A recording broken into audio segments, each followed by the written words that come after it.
It's now fall, and I'm going to make an immune booster of hot pepper cider. Super easy.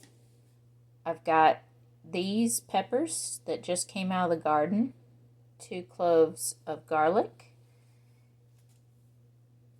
While I was gathering them, I accidentally broke an onion, so I'm just going to add that to it. Some apple cider vinegar. It's good to get it raw, unfiltered, and unpasteurized. A little bit of onion powder, a little bit of oregano. If you have those fresh, definitely go for it.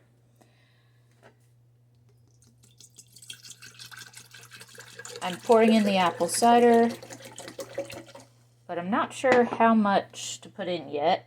I've pre-washed all the peppers from the garden.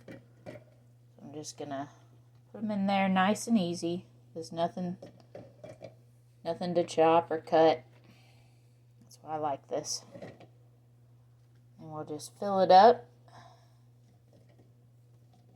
And then in about 2 months, we'll be able to put a spoon of this in some water each morning to boost our immune system. I'm going to do a spoon of the onion powder and a shake of some oregano.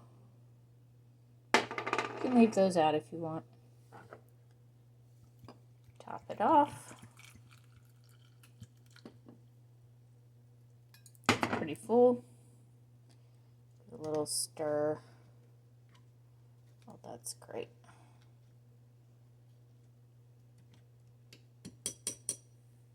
Okay.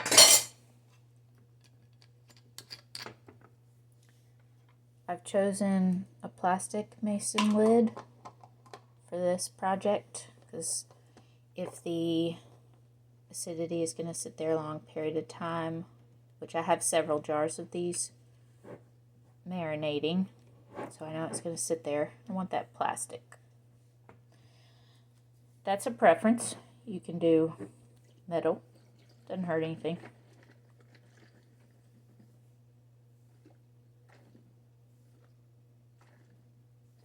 Shaking it up real good. And now it's ready to just sit on a shelf in a dark area, or you can put it in your refrigerator and let it sit there. Easy fire cider using what's in the garden.